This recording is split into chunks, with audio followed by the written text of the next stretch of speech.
How do I do it all? The Brezza gives me the power. This was supposed to be our build-up to match 41, Sunrisers Hyderabad versus Mumbai Indians at Hyderabad in this year's Indian Premier League, which we will get to in a moment. But the events in the last 24 hours in the nation have been tragic. They have moved all of us, and the BCCI, organising, of course, the IPL, fully aware and cognizant of it. And we at ESPN Cricinfo too will stand with the victims and their families. And in light of the same, we first bring out the measures that are being taken today to mark respect for what has happened in Pahalgam. The cricketing community, says Devajit Saikia, the BCCI secretary, is deeply shocked and anguished by the tragic loss of innocent lives in the gruesome terror attack at Pahalgam yesterday. On behalf of the board, while condemning the ghastly and cowardly attack with the strongest possible words, Secretary extends his heartfelt condolences to the bereaved families and prayers for the departed souls. In sharing their pain and grief, we stand hand in hand at this hour of tragedy. That was a statement issued earlier today by BCCI Secretary Devajit Saikia. There are also reported measures that you might have seen on ESPN Cricinfo about cheerleaders and fireworks being absent from today's game. The players will also observe a moment's silence and wear black armbands. And our thoughts, once again, are with those affected. Sport at times can provide the necessary comfort and distraction when things get difficult. And keeping that in mind, we do build up to match 41 on Maruti Suzuki Arena presents ESPN Cricinfo Timeout. It's a very good evening to Nick Knight and Varun Aaron, who's back with us. ESPN Cricinfo's Dustin Silgardo as well. Gentlemen, let's talk cricket. And let's talk about the significance of today's game. Are we already in now or never territory for the Sunrisers Hyderabad, last year's runners-up? Varun. I think they've had a run which they didn't expect up until now. Today is the day they could change it. Again, their top order just not firing when they need them to fire. And that just shows how dependent they are on the top order, which you shouldn't be. At least the middle order should get going at some stage. Klaasen has been scratchy. He has gotten starts, not converted them. But then again, their bowling has also let them down. So it's been a comedy of errors of sorts. But today is a good chance to get it going again. Has their lack of impact in this first half surprised you, Nick Knight? We thought after they retained their core, this team is, forget others, this team is going to be racing through the blocks like we saw last year. Yeah, massively surprised me, actually. And I'm still sort of trying to work through it now because I still look at that side and I start thinking, hang on, boom, boom, boom, you run through and you think, cool, what a talented, gifted side. Varun's absolutely right. The problem with SRH is we tend to look at Abhishek and Travis Head and think they're going to get you off to a flyer, but actually part of their problems really have been run a little deeper than that. Nitish hasn't really got going. I mean, Ishan Kishan started brilliantly, but he's sort of fallen away a little bit. Klaasen, as you say, has fallen. And Aniket, I thought Aniket, when he first came in and scored runs in the first, I thought that would be a real plus for them because I felt that with him scoring runs initially, that the other side, top order, would get back together and then he would be a nice little finishing act for them and he's had a chance to make an impact. So, but it hasn't quite worked out like that. Their bowling too has been poor.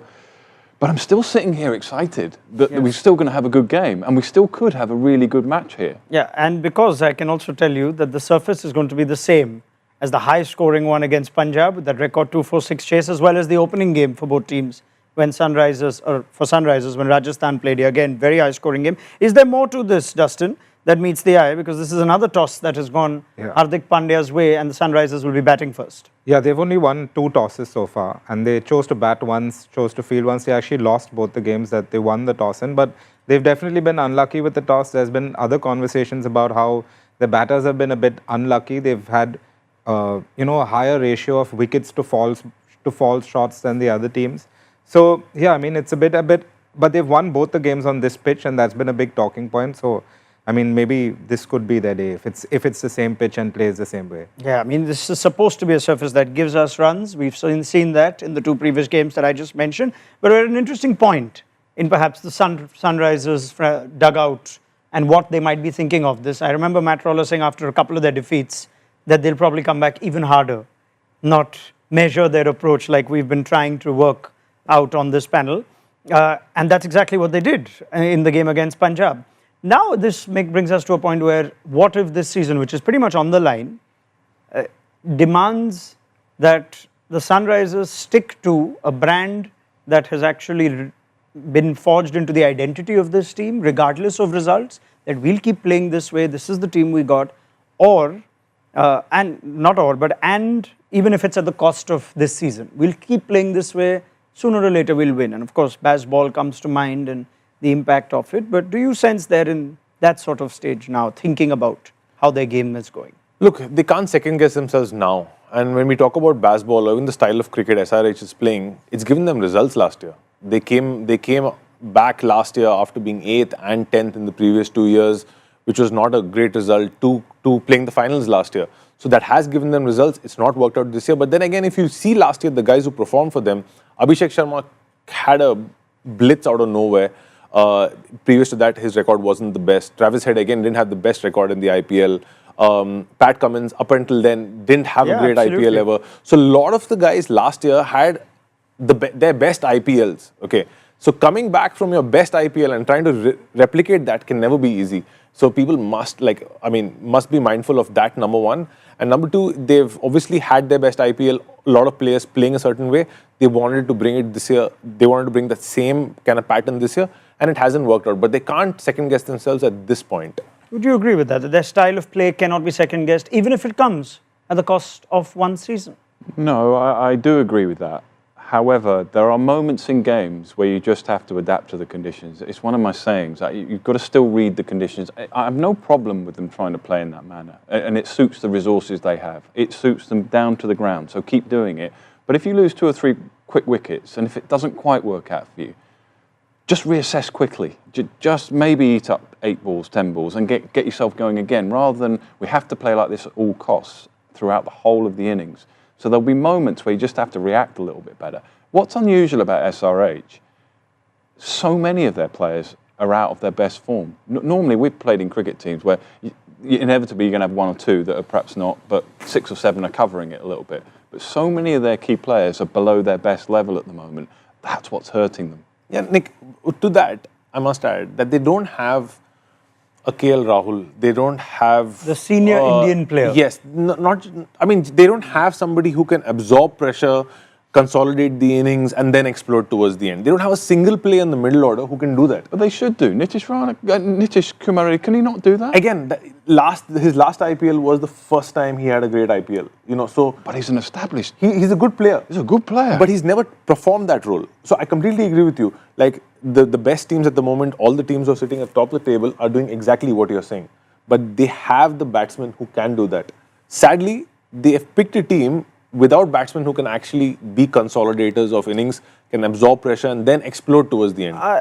In addition to Nitish Reddy, I have heard multiple members on our panel previously say Klaasen is a terrific ODI player, somebody who's supposed to also then rise to the level and play that adaptability. But there's a bigger question here, I guess, of one thing that attracts fans is results. Yeah. Another thing that attracts fans is... it's a style of play. Yes. Yeah. And there was a moment, I think, after the final last year where one of the owners, Kavya Maran, got in the dressing room and she told all the players, look, we may have fallen just short, but all the other teams are talking about us and the style of cricket that we played this season.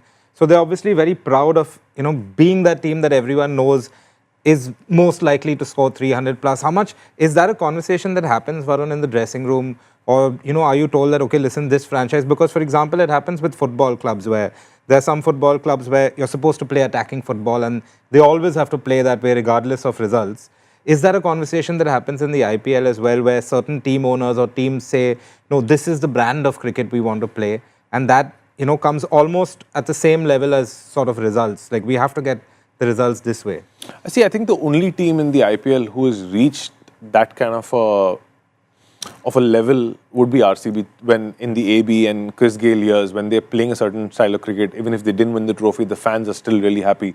SRH have had one great season, So I don't think they're thinking about the fans. They obviously want to get better as a team. And even as a cricket team, you're never thinking about what kind of style of cricket we should play to make the fans happy. You're thinking about how we should play to win this game of cricket. And that's priority at the moment. I actually am really beginning to think, is it? Because RCB became a huge brand not without success, without winning the trophy. But Raunak, they also became a huge brand, and CSK became a huge brand, and Because of MI certain became a players. huge brand because they kept their core and their main Indian player. If you see the other teams who are not as big as a brand, is their DNA was always scattered around the IPL here and there. I mean, But is that then an overcompensation because you don't have that marquee Indian player? You know, because a lot of these teams got that marquee Indian player very early on in the IPL. Yeah. SRH obviously came in as a team later. So is it now their attempt to say that, okay, you know, we may not have that marquee Indian player, so instead we're going to let me throw in something else on that point. The one, I do know that they were very keen on KL Rahul going back to the auction. And it just didn't turn out. They got Ishan Kishan, I think just before, if my auction memory serves me right, as it turns out. That's one thing. Two, they could very well be building a marquee Indian player here. One of Abhishek Sharma or Nitish Reddy could become that player. But I go to what the England captains and coaches often say when it comes to results, that we're entertaining people. You know, we're getting people. You've got to.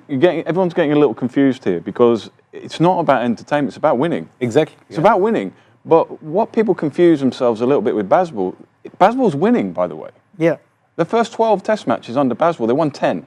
Yeah. That's pretty cool. Okay, so the spectators who are going to judge them and the fans who are going to judge them, they're pretty happy. They're loving it. They're win-win. Is it short-term success though, Nick, or is it? No, because they're 19 wins, 8 losses. It's the best way of your side winning. And that's why I think with SRH, I still look at their side and think it's the best way for their side to win. It's not the best way for Gujarat Titans to win, playing that way. They do it a different way. Because of their resources and availability and their players, they're doing it a different way.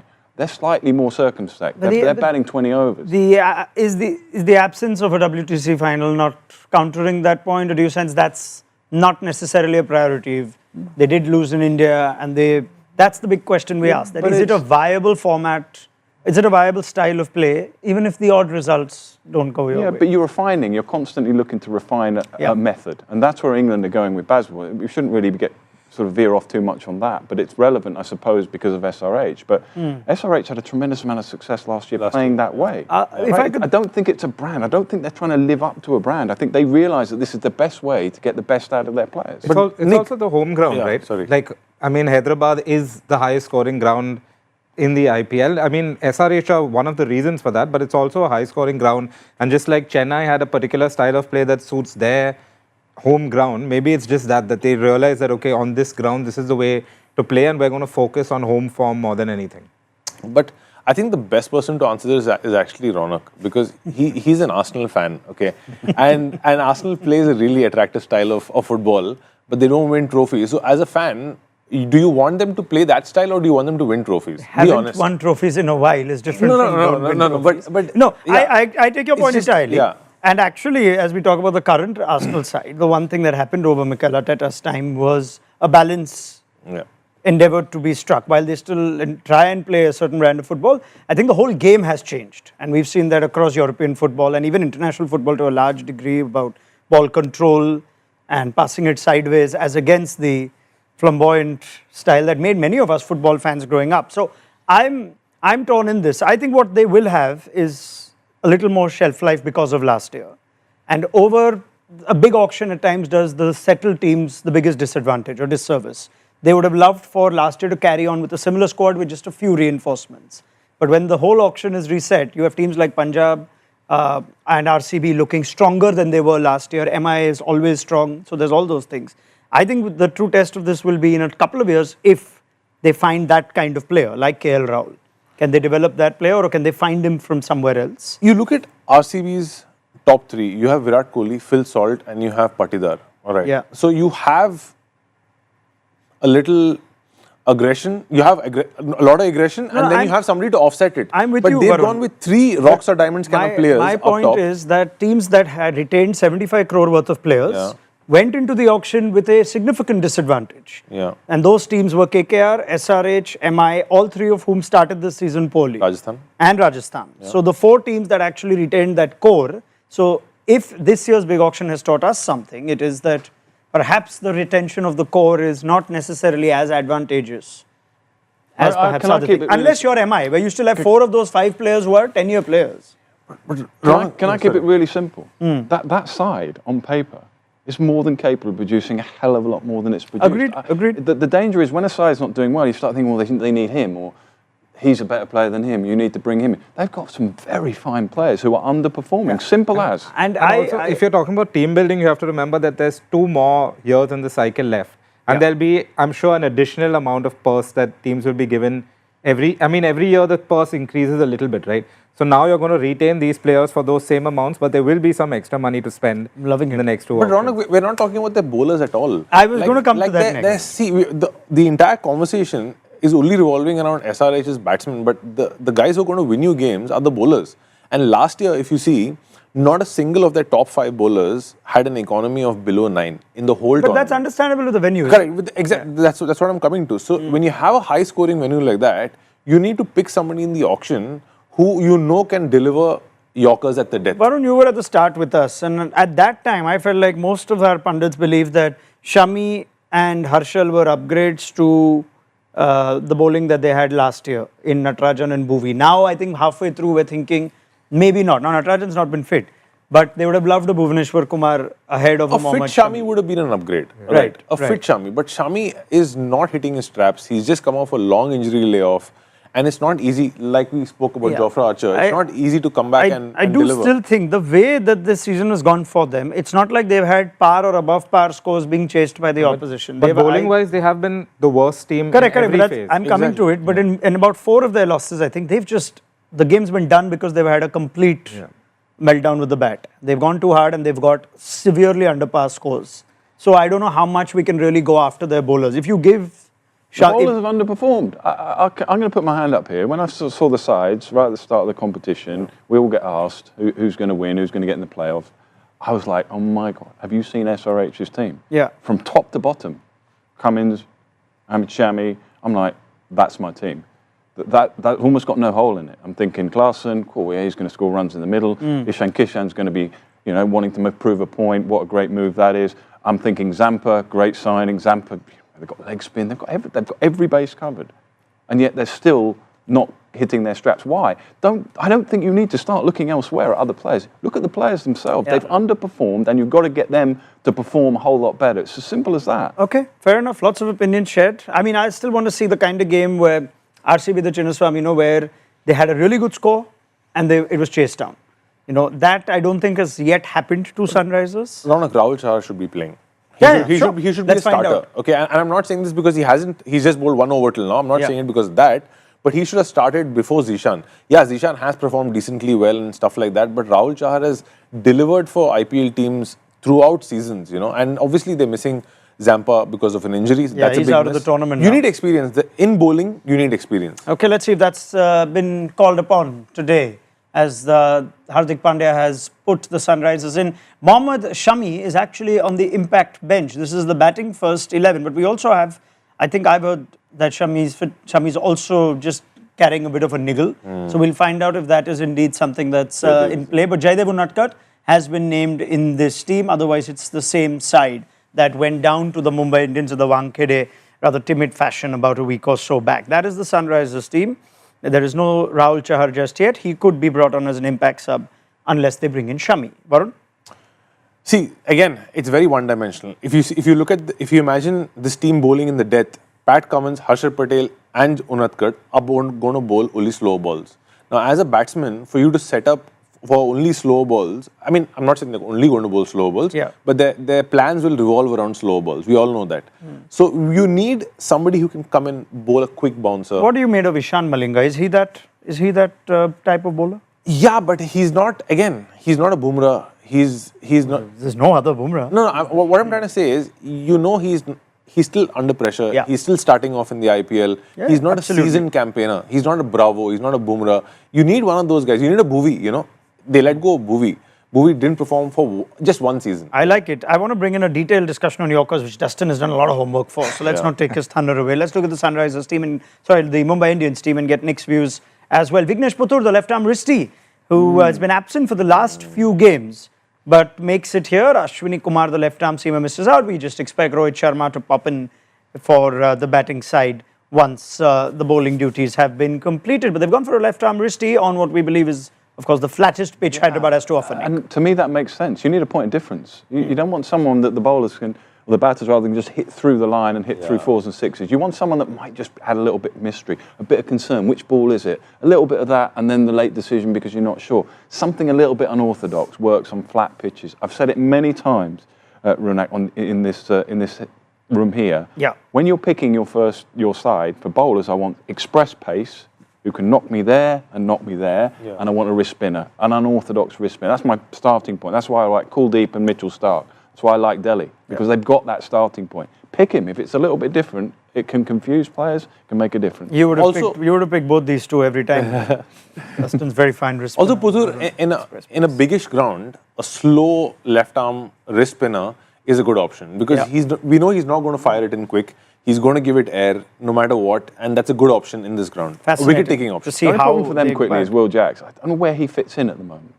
At the moment, he's used quite effectively as a bowler, and he was in the last game. He was man of the match. I think they're just using, if they lose an early one, he might go in and sort of pinch it a little bit. If not, he's sort of down at 6 and 7 and in many ways, he's surplus. But I think he might be used with the left-handers at the top. Yeah. So Will Jacks comes good. Yeah. But it's just how he fits in. It's a bit part for me. Like I said, I just think he's surplus to this team. If today he'll offer a few overs the left-handers. for the left-handers. He had three tough games at the start of the season, and that's when they moved Namandir up to 3 because Namandir was hitting it well. But also Sunrisers have done the same thing Rajasthan and LSG are now doing, which is naming just 6 batters in the bat first 11. The idea being that if they lose wickets, Abhinav Manohar comes in, and then they miss out on the 6th bowler. This is a tactic that both RR and LSG have tried, but it hasn't worked so far for teams in the IPL. I wonder if that affects the thinking, knowing that you have only 6 batters, because in the team they've named Cummins as 7. Now, of course, they know in the back of their minds that, okay, Manohar is there as an impact sub, but they also will know that that's not plan A. We don't want Manohar to come in. So how does that affect things then? Because it's not worked again for either. I don't think it affects them because they go hard anyway. Exactly. Rajasthan don't go hard because they're worried about their batting. They don't seem like... But it's still... you then get difficult decisions because say a wicket falls at 16.2. No, but they've never made those decisions. They've allowed Cummins to walk in at 7. Using the impact sub. So does Cummins come in or does Manohar come in? Because they did bring Manohar in. Yeah, but only when they've had like half the innings still to play. Otherwise, Cummins has come in here more often than... Anyway, I mean, there's a lot to break down about them. But for now, we don't have that much time. So why don't you quickly tell us a little bit about your Yorkers? Yeah, I mean, one of the things we've noticed is, of course, Yorkers this season have been as good as in every other season. There isn't much of a change there. One of the things this season is that actually some of the missed Yorkers, and I mean, there's a lot of discussion always about why don't bowlers bowl more Yorkers. So we were looking at numbers of how often do bowlers actually hit their Yorkers. And so you're looking at the number of full tosses and half volleys. And what we noticed is that even some of the best bowlers like Bumrah only hit the Yorker about 1/3 of the time. And for most bowlers, it's a lot less than that. So that explains why some bowlers don't bowl a lot of Yorkers. But this season, in general, death scoring is a lot less than previous seasons. It's 6% less than last time. I do apologize. We'll just carry this conversation forward. But I believe as we speak right now, a moment of silence is being observed at the Rajiv Gandhi Stadium by players and officials, Sunrisers in Mumbai, as a mark of respect to those who've lost their lives in Pahalgam. And T20 timeout will also participate in the same. Gentlemen, if you could please observe a moment of silence with us.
Thank you, gentlemen.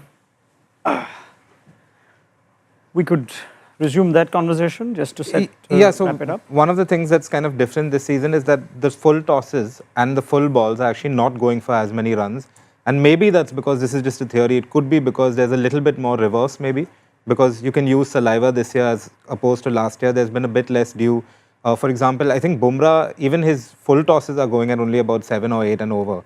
And he got Klaasen out in the last game with the full toss, which maybe swung a bit. Have you seen something of that nature, that there's a little more reverse? So even the missed Yorkers are not going for as much as last season? I'm really glad you brought up Bumrah hitting only 1/3 of his Yorkers and still not going for runs. As a bowler, when you bowl a ball, say you bowl a length ball, so like even if you know you're going to miss your length by this much and you know the batsman is not going to hit you, that gives you more confidence to bowl the length ball again. Again, same thing with the Yorker. Somebody like Bumrah, somebody like Malinga, just because they have such an awkward point of release, both these bowlers, I'm just taking both MI bowlers since the MI game, even if they miss their Yorker, it's hard for the batsman to put it away because Bumrah's always, his Yorker's always coming, it's coming into you. It's not just going straight, you know. And Malinga's Yorker is always, he's obviously very, very unorthodox. It's coming from a different angle. So even if he misses his Yorker by this much, there's always an angle to the Yorkers. The Yorker is not straight. And when a batsman has a straight Yorker, has a Yorker coming to him straight down compared to an angle, it's obviously it's going to hit the face of the bat compared to the splice. Right. Just as we wrap things up, players will make their way. Power play is always keen because they rely so much on Travis Head and Abhishek Sharma. Let's break down the tactical game in our Maruti Suzuki Arena presents Power Play Conversations.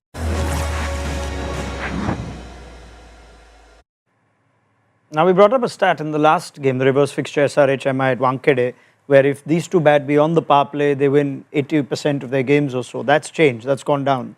Because they did bat beyond the power play, but both of you would remember, Nick, there was a slightly more mindful effort to try and see out Bumrah, not necessarily take him down, and yet they didn't get a lot of runs. There's a lot of luck going their way. How do you see them going today on a much flatter surface? You have to play the match situation, but you also, on the odd occasion, I'm a big fan for looking after your own counsel, look after your own team in your own way.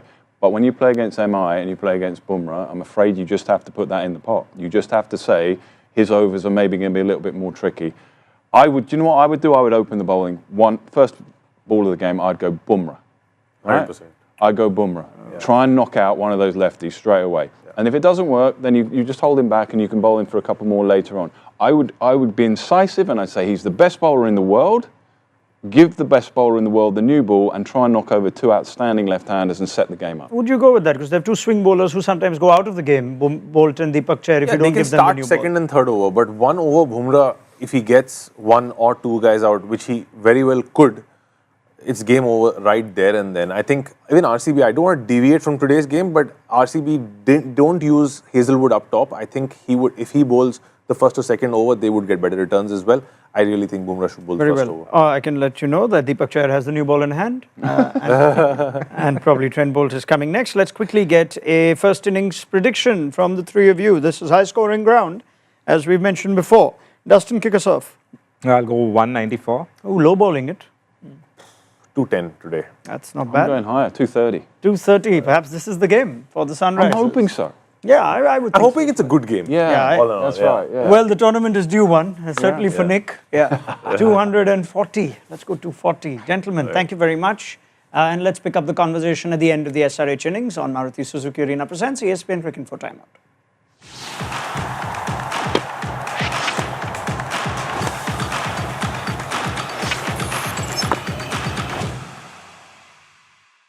How do I do it all? The Brezza gives me the power.